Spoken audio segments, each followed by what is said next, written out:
मुळामध्ये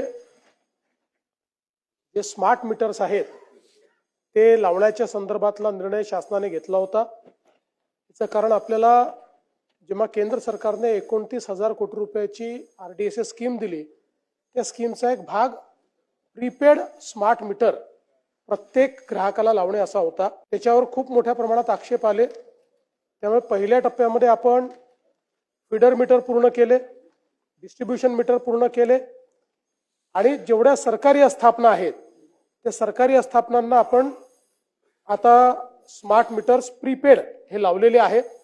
आपण ही घोषणा केली होती की नॉर्मल जे ग्राहक आहे यांना प्रीपेड मीटर आपण लावणार नाही। आपण त्या घोषणेवर कायम आहोत। नॉर्मल ग्राहकांना आपण प्रीपेड मीटर लावत नाहीये, त्यांना स्मार्ट मीटर लावतो। स्मार्ट मीटर लावल्यानंतर आतापर्यंत स्मार्ट मीटरचा लोकांना फायदा झालेला आहे, कारण आपण हा निर्णय घेतला की जो स्मार्ट मीटर लावेल त्याला 10% आपण वीज बिलात रिबेट दिलेली आहे। जवळपास 2 वर्ष दिली, मी एक्झॅक्ट मला आता आठवत नाही, पण त्यांना रिबेट दिलेली आहे। त्याच्यामुळे स्मार्ट मीटर जे काही लागलेले आहेत ते लागल्यानंतर बरं, स्मार्ट मीटरमध्ये सगळ्यात मोठा फायदा असा आहे, कुठल्या कालावधीत म्हणजे त्याचं ॲप आहे, तुमच्या मीटरचं किती म्हणजे तुम्ही वीज वापरली प्रत्येक तासाचा रिपोर्ट तुम्हाला मिळतो त्याच्यावर।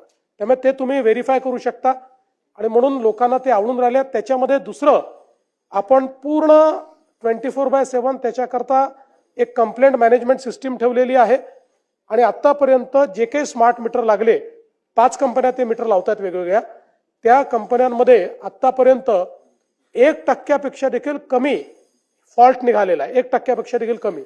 तथापि आपण जे लक्षात आणून दिलेलं आहे, कोणी हजर नसताना जर त्या ठिकाणी मीटर बदलण्यात येत असेल तर हे चुकीचं आहे। त्या संदर्भात आदेश दिले जातील। ज्यावेळेस तो व्यक्ती त्या ठिकाणी हजर असेल त्याच वेळी आपण हे मीटर लावू। सगळ्यात महत्त्वाचं, ज्या घरगुती ग्राहकांना स्मार्ट मीटर लागलं त्यांच्या कोणाचाही आतापर्यंत म्हणजे आहे, मी सांगितलं 1% कमी, पण 99% लोकांचं बिल कुठेही वाढल्याचं लक्षात आलेलं नाही। हे सूट दिली आहे, पुढील 5 वर्षाकरता दिली आहे। जो DF स्कीम हमने चालू की थी जिसमें थकबाकी पेमेंट हुए हैं, उसकी 1 साल में मुद्दत खत्म हुई। मैं बार बार कह रहा हूं कि उसको एक्सटेंशन दिया जाए।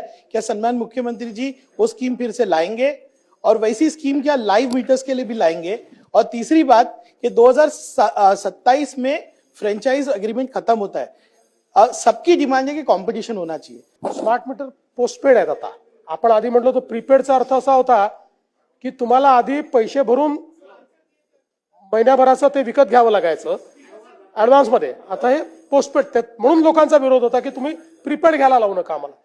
जे सन्माननीय सदस्यांनी जो विषय या ठिकाणी मांडलेला आहे, जरूर त्याचा विचार करण्यात येईल।